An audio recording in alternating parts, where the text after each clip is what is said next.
Hi all, അസ്സലാമു അലൈക്കും. Welcome back to Silna's kitchen. ഇന്നത്തെ റെസിപ്പി ഒരു കപ്പ് പച്ചരി വെച്ചിട്ട് നല്ല ടേസ്റ്റി ആയിട്ടുള്ള ഹെൽത്തി ആയിട്ടുള്ള ഒരു ബ്രേക്ക്ഫാസ്റ്റിന്റെ റെസിപ്പിയാണ്. അരി അരച്ച ഉടനെ തന്നെ റെസ്റ്റ് ചെയ്യാൻ പോലും വെക്കണ്ട, വളരെ പെട്ടെന്ന് തന്നെ ചുട്ടെടുക്കാൻ പറ്റിയ നല്ലൊരു റെസിപ്പി കൂടിയാണിത്. അപ്പോൾ ഈ ഒരു വീഡിയോ സ്കിപ്പ് ചെയ്യാതെ മുഴുവനായിട്ടും കണ്ടിരുന്നാലേ ഇതെങ്ങനെയാണ് തയ്യാറാക്കുന്നതെന്ന് നിങ്ങൾക്ക് മനസ്സിലാവുള്ളൂ. റെസിപ്പിയിലോട്ട് കടക്കുന്നതിന് മുമ്പായി എൻ്റെ ചാനൽ ആദ്യമായിട്ട് കാണുന്നവരാണെങ്കിൽ പ്ലീസ് ഒന്ന് സബ്സ്ക്രൈബ് ചെയ്തേക്കണേ. ഒപ്പം തന്നെ ഈ വീഡിയോസ് നിങ്ങൾക്ക് ഇഷ്ടമാവുകയാണെങ്കിൽ ഒരു ലൈക്ക് ചെയ്യാനും മറക്കരുത്. ഇനി നമുക്ക് റെസിപ്പിയിലോട്ട് കടക്കാം. അപ്പോൾ ഈ ഒരു റെസിപ്പി തയ്യാറാക്കുന്നതിന് വേണ്ടി ഞാനിവിടെ ആദ്യം തന്നെ 250 ഗ്രാം കപ്പിൻ്റെ അളവിൽ ഒരു കപ്പ് പച്ചരിയാണ് എടുത്തിട്ടുള്ളത്. പച്ചരി റേഷൻ പച്ചരി ആയിരുന്നാലും സാദാ പച്ചരി ആയിരുന്നാലും കുഴപ്പമില്ല. ഇപ്പോൾ ഞാൻ ഈ പാത്രത്തിലേക്ക് മുഴുവൻ പച്ചരിയും ഇട്ട് കൊടുത്തിട്ടുണ്ട്. ഇനി ഇതിലേക്ക് ഇതുപോലൊരു സ്പൂൺ അളവിൽ 2 സ്പൂൺ ചവ്വരിയാണ് ഇട്ട് കൊടുക്കുന്നത്. ചവ്വരിയും പച്ചരിയും ചേർത്ത് തയ്യാറാക്കുന്ന ഈ ഒരു ബ്രേക്ക്ഫാസ്റ്റ് പ്രത്യേക ഒരു ടേസ്റ്റ് ആണ്. അതുകൊണ്ട് ഈ ഒരു ചവ്വരി സ്കിപ്പ് ചെയ്യരുത്. ഇപ്പോൾ ഞാൻ ഇതിലേക്ക് 2 സ്പൂൺ ചവ്വരിയും ഇട്ട് കൊടുത്തിട്ടുണ്ട്. ഇനി ഇതിലേക്ക് ഇതുപോലൊരു സ്പൂൺ അളവിൽ ഉലുവ ഇട്ട് കൊടുക്കുന്നുണ്ട്. ഒരു കപ്പ് പച്ചരിക്ക് വേണ്ടിയാണ് ഞാനിപ്പോൾ ഇതുപോലെ 2 സ്പൂൺ അളവിൽ ചവ്വരിയും 1 സ്പൂൺ അളവിൽ ഉലുവയും ഇട്ട് കൊടുത്തിട്ടുള്ളത്.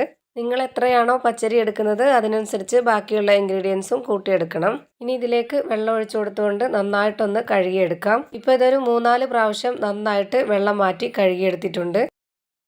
ഇനി ഇതിലേക്ക് കുറച്ചുകൂടി വെള്ളം ഒഴിച്ചു കൊടുത്തതിന് ശേഷം 1 മണിക്കൂറോളം റെസ്റ്റ് ചെയ്യാനായിട്ട് മാറ്റി വെച്ചിരിക്കാം. 1 മണിക്കൂറിന് ശേഷം ഇതൊന്ന് തുറന്നു നോക്കാം. ഇപ്പോൾ എല്ലാം നന്നായിട്ട് കുതിർന്ന് വന്നിട്ടുണ്ട്.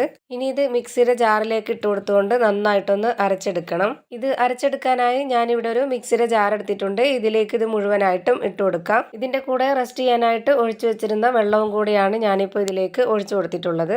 ഒരുപാട് വെള്ളം ഒഴിച്ചു കൊടുത്ത് അരച്ചെടുക്കരുത്. ഈ അരിക്കൊപ്പം നിൽക്കുന്ന വെള്ളം മാത്രമേ ഒഴിച്ചു കൊടുക്കാവൂ. എന്നാലേ നല്ല കറക്റ്റായിട്ട് പരുവത്തിന് അരഞ്ഞു കിട്ടുള്ളൂ. ദോശയ്ക്കൊക്കെ അരച്ചെടുക്കുന്ന അതേ ഒരു പരുവത്തിൽ വേണം ഇത് അരച്ചെടുക്കാൻ. അതുപോലെ ഞാനിത് നന്നായിട്ട് അരച്ചെടുത്തിട്ടുണ്ട്. അരച്ചെടുത്ത മിക്സ് ഞാനിപ്പോൾ ഈ ഒരു ബൗളിലേക്ക് ഒഴിച്ചു കൊടുക്കുന്നുണ്ട്. ഇപ്പോൾ ഇത് കാണുമ്പോൾ നിങ്ങൾക്ക് മനസ്സിലാവുന്നുണ്ടാവും ഇതിൻ്റെ ഒരു പരുവം.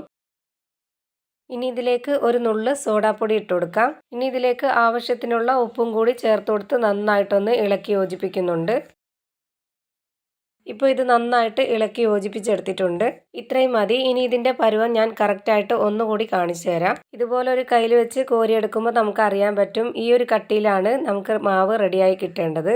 ഇത്രയും മതി. ഇനി നമുക്കിത് ചുട്ടെടുക്കാം. അതിനായി സ്റ്റൗവിലേക്ക് ഒരു പാൻ വെച്ച് കൊടുത്ത് ചൂടാക്കിയിട്ടുണ്ട്. അതിലേക്ക് കുറച്ച് എണ്ണ ഒന്ന് സ്പ്രെഡ് ആക്കിയതിന് ശേഷം ഒരു കയ്യിൽ മാവ് ഒഴിച്ചു കൊടുക്കാം. ഇനി ഇത് ദോശ ചുട്ടെടുക്കുന്ന പോലെ നന്നായിട്ട് പരത്തി എടുത്തിട്ട് ചുട്ടെടുക്കണമെങ്കിൽ അങ്ങനെയും ചെയ്യാം. ഞാനിപ്പോൾ ഇത് ഒരുപാട് പരത്തുന്നില്ല, ഇത്രയും മാത്രം പരത്തിയെടുക്കുന്നേ ഉള്ളൂ. ഇനി ഇത് നിറയെ ഹോള് വന്നു കഴിയുമ്പോൾ നമുക്കിതൊന്ന് തിരിച്ചിട്ട് കൊടുക്കാം.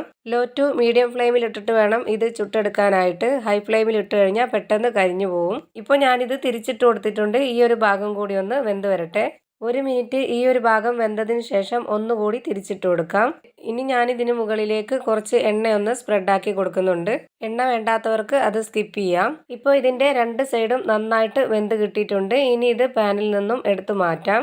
ഇപ്പോൾ നമ്മുടെ നല്ല ടേസ്റ്റി ആയിട്ടുള്ള പച്ചരി കൊണ്ടുള്ള ഹെൽത്തി ആയിട്ടുള്ള ഒരു ബ്രേക്ക്ഫാസ്റ്റിൻ്റെ റെസിപ്പി റെഡി ആയിട്ടുണ്ട്. ഇതേപോലെ തന്നെ എല്ലാ മാവിലും ഞാനിപ്പോൾ ചുട്ടെടുത്ത് വെച്ചിട്ടുണ്ട്. നമ്മുടെ സാധാ ദോശയുടെ അതേ ഷേപ്പിൽ തന്നെ രുചിയിൽ അല്പം വ്യത്യാസം വരുത്തിക്കൊണ്ട് നല്ല ടേസ്റ്റി ആയിട്ടുള്ള ഹെൽത്തി ആയിട്ടുള്ള ഒരു ബ്രേക്ക്ഫാസ്റ്റിൻ്റെ റെസിപ്പിയാണ് റെഡിയായി കിട്ടിയിട്ടുള്ളത്. തീർച്ചയായിട്ടും നിങ്ങൾക്ക് എല്ലാവർക്കും ഇഷ്ടമാവും. ഇത് ഒരു തവണ നിങ്ങളുടെ വീട്ടിൽ ഉണ്ടാക്കി കഴിച്ചു കഴിഞ്ഞാൽ പിന്നെ നിങ്ങൾക്ക് എപ്പോഴും ഉണ്ടാക്കി കഴിക്കാൻ തോന്നും. അത്രയും നല്ല ടേസ്റ്റി ആയിട്ടുള്ള ഒരു റെസിപ്പിയാണ്. അപ്പോൾ ഇത്രയേ ഉള്ളൂ ഇന്നത്തെ റെസിപ്പി. റെസിപ്പി ഇഷ്ടമായാൽ ലൈക്ക് ചെയ്യാനും കമൻറ്റ് ചെയ്യാനും ഷെയർ ചെയ്യാനും മറക്കരുത്.